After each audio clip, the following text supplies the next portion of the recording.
Olá, boa noite. Vítima fala sobre humilhação que teria sofrido ao limpar fezes em ônibus escolar.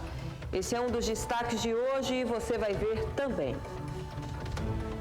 Alagoas tem o terceiro maior aumento no número de roubos a residências.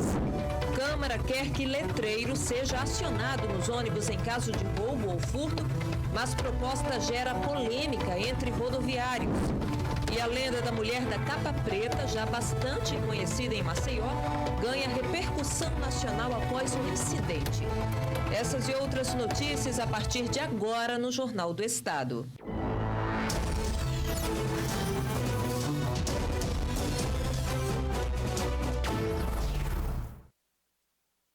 A gente começa esta edição do JE falando do aumento registrado em Alagoas no número de roubos e furtos a veículos e residências em 2018, se comparado a 2017. Os dados são do Anuário Brasileiro de Segurança Pública. O estudo aponta Alagoas como o terceiro estado brasileiro com o maior aumento no número de roubos à residência no ano passado, atrás apenas de Santa Catarina e de Roraima. Alain e a família tiveram bens e um carro roubados.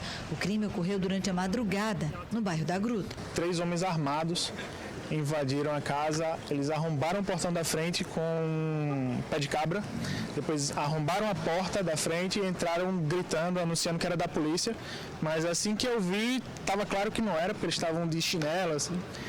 Aí eles prenderam eu, minha mãe e meu irmão no quarto dela, o quarto principal da casa, deixaram a gente lá.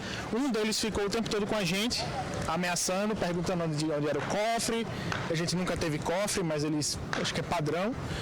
Enquanto isso, os outros 2 fizeram rapa na casa. Por muito tempo ficou em segurança. Até hoje tem ainda. Quando a gente vai entrar em casa ou quando vai ativar o alarme lá, é com medo de qualquer coisa. Segundo o Anuário Brasileiro de Segurança Pública, Alagoas teve um aumento de roubos e furtos de veículos em 2018. Foram 4.892 ocorrências deste tipo, 564 a mais que em 2017. Os dados também revelam que o estado foi o terceiro do país com o maior número de roubos a residências no ano passado. Esta senhora, que não quer ser identificada, mora no Pinheiro. Ela diz que após a saída de alguns moradores, o bairro está vazio. Os arrombamentos e roubos são comuns. Para se sentir mais segura, ela adotou algumas medidas. Cerca elétrica, vigilância. Teve que aumentar. Quando sai para algum evento à noite, a gente telefona para o vigia ficar aqui na porta. Saímos hoje de táxi, ninguém sai mais de carro. Até evita. Evita, só de dia. De acordo com o Núcleo de Estatísticas da Secretaria de Segurança Pública, os dados são reais e estão em análise criminal. O objetivo é identificar o comportamento dos criminosos para combater e reduzir este tipo de crime. Existe uma série de trabalhos que são realizados com base na informação, e tanto é que as pessoas elas devem sempre produzir os relatos formalizados, os boletins, para que nós possamos ter uma qualidade melhor e informar ao staff da segurança pública quais são as características daquele perfil. O roubo à residência, ele geralmente se concentra no horário entre as 18 horas e as 6 horas da manhã. Então, no período noturno. Isso é bem peculiar, porque as famílias estão retornando para a sua residência, né? Às vezes no final de semana o pessoal chega um pouco mais tarde e gera uma oportunidade, porque a ação do meliante, ele se baseia no princípio da oportunidade. Isso não quer dizer que ele não tenha, às vezes, uma visualização de algo, de uma residência, de um determinado carro, que ele queira fazer um certo ato criminoso. E quando a gente trata no veículo, o veículo já tem uma característica diferente, ele já se comporta no período no finalzinho da manhã até as 8 horas da noite. Então, existe esse comportamento. Um vídeo que mostra uma estudante lavando o piso de um ônibus escolar depois de pisar em fezes de cachorro viralizou nas redes sociais. Nossa equipe de reportagem conversou com a jovem e com o motorista do veículo. Um vídeo gravado por celular viralizou pelo Brasil. Ele mostra uma estudante que foi obrigada pelo motorista a lavar o ônibus escolar após ter pisado em fezes de animal. Envergonhada, a estudante não quis aparecer na reportagem, mas conta o que ocorreu. Quando eu cheguei no ônibus, para entrar no ônibus, sentei na cadeira sem perceber que meu sapato estava de cocô, de cachorro, né, fezes de cachorro. E o motor chegou perguntando quem está com o pé sujo de cocô, daquela forma, gritando, né? Aí eu falei para ele, foi eu, eita, eu vou limpar ele. Não, pega a vassoura e vai limpar o ônibus. Se esse ônibus estiver limpo, esse ônibus não vai sair daqui. E ele falava de forma agressiva? De forma agressiva, né? Mas o menino que filmou não pegou a parte quando ele estava falando, filmou na parte que eu peguei a vassoura. A jovem de 23 anos de idade perdeu a vontade de frequentar a escola, porque agora tem medo. Não sinto vontade de fazer nada. Você pretende punir o motorista do ônibus pelo constrangimento que passou? Não. A tia da estudante conta que procurou o motorista para saber o motivo de ter agido daquela forma. Segundo Alessandra, não existiu sequer o pedido de desculpas. Pelo contrário, é como se ele acredita que agiu corretamente.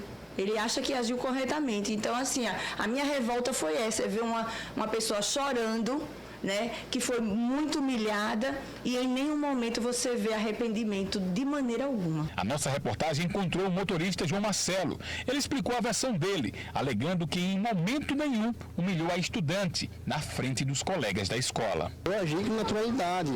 Eu pedi a ela, quando eu a vi que era ela, o pessoal dizia, ela. Eu estava sentada limpando o pé dentro do ônibus, de cocô. Eu até disse, você vai me ajudar a limpar o ônibus. Vai me ajudar a limpar o ônibus. Eu não mandei ela limpar o ônibus. Ela se levantou, passou para outra cadeira, eu disse, vai me ajudar a limpar o ônibus. Ela, como? Eu disse, com a vassoura. Cadê a vassoura? Eu disse, está ali.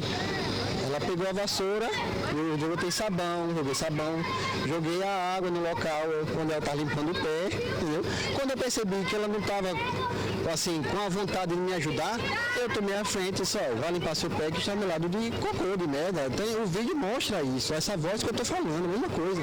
A humilhação passada pela estudante ocorreu em frente à escola. A Secretaria Municipal de Educação de Marechal Deodoro, em Alagoas, decidiu punir o motorista, o afastando das atividades.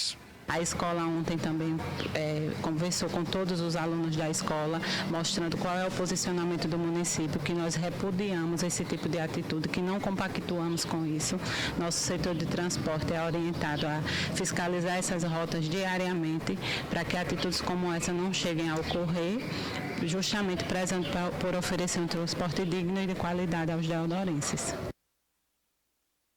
A Câmara Municipal de Maceió aprovou um projeto de lei que tem o objetivo de ampliar medidas de segurança no transporte coletivo urbano da capital.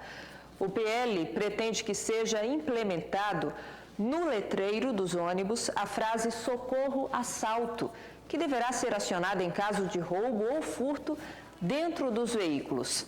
Mas a proposta gerou polêmica entre a categoria. O projeto de lei que determina a implementação da frase "socorro, assalto" no letreiro dos ônibus foi aprovado ontem pela Câmara de Vereadores. O sistema deve ser acionado pelo motorista ou pelo cobrador de ônibus e deve ser instalado de modo estratégico para possibilitar o acionamento imediato, sem risco à integridade dos funcionários e passageiros. Nos ônibus de Maceió, a notícia dividiu opiniões. Todos os ônibus de Maceió vão ter que implementar o letreiro de pânico, assalto a ônibus. O que o senhor acha? É bom, né? A empresa vai ver isso aí e vai agilizar, né? Viu? Vai trazer mais segurança? Com certeza, vai mais segurança pra gente, né? Muito bom. É bem-vindo, com certeza. Questão de assalto, essas coisas, a gente hoje em dia anda tudo assustado, né? Anda com medo, não pode ver um meliante assim, uma coisa no trânsito, um passageiro, meu suspeito, a gente fica que quando você tem alguma coisa que nos ajude, fica bem mais fácil, né? É uma boa ideia, mas ao mesmo tempo levantar a questão de que se o bandido vê ou souber que alguém apertou o botão, pode ser que possa piorar ou agravar a situação dentro do ônibus. Mas é um mecanismo, de certa forma, de prevenir que aconteça algo pior, mas ao mesmo tempo tem essa questão. Pode ser bem pior. Acho que se isso seja feito de uma forma assim, não que a população saiba, porque que fosse tipo entre a empresa, por exemplo, o bandido não saber, ninguém saber. O presidente do Sindicato dos Trabalhadores em Transportes Rodoviários no estado de Alagoas reclama que a medida coloca em risco a vida dos motoristas, cobradores e passageiros. Os trabalhadores rechaçam essa medida, não vai praticar isso, a gente vai orientar os trabalhadores que jamais se metam nisso. O que tem que ser feito é o que está sendo feito, a polícia fazendo as abordagens nos coletivos, coibindo os assaltos ao coletivo. O projeto de lei segue agora para o gabinete do prefeito Rui Palmeira. Ele pode sancionar ou vetar. Se sancionado, as empresas de ônibus terão 30 dias a partir da aprovação para implementar o letreiro. Os vereadores deveriam ouvir os órgãos de segurança, ter ouvido os rodoviários, porque os rodoviários é totalmente contra essa medida e não vamos cumprir. Essa que é a verdade. Moradores do Mutange, que precisaram sair do bairro por ser uma área de risco, estão tendo que voltar para as casas porque não estão recebendo o aluguel social. Em maio deste ano, Aparecida alugou uma casa no bairro de Santa Lúcia. Pagava R$ 450. Ela deixou o Mutange porque teve medo. Eu não estava conseguindo dormir à noite e também fiquei com problema de saúde. Estou fazendo tratamento psicológico, né? Aí eu tenho que vir toda semana, 2 vezes na semana para a DEFAL, para fazer meu tratamento. Mas no último domingo voltou para casa. Sem receber a ajuda humanitária, não conseguiu mais pagar o aluguel. Ela fez o cadastro em julho, mas até agora não recebeu nada. Nem aluguel, nem os apartamentos, nada. Não saiu nada aqui para Nada. De acordo com o líder comunitário do Mutange, a prefeitura está sem recursos para fazer o pagamento dos benefícios. Aqueles 15 milhões que foi repassado para a prefeitura, esse dinheiro era o dinheiro da Braskem, né? Que foi repassado para a prefeitura e aí houve esse bloqueio. Havendo esse bloqueio, aliás, esse desbloqueio do dinheiro da prefeitura, que estava na mão da prefeitura, ficou a prefeitura sem ter condições de arcar com essa situação, entendeu? É por isso que os moradores não estão se sentindo com essa total confiança e estão retornando para suas casas.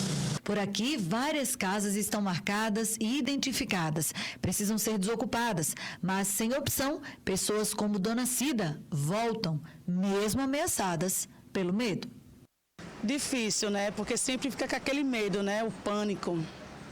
Não tem para onde dizer que não tem pânico, né?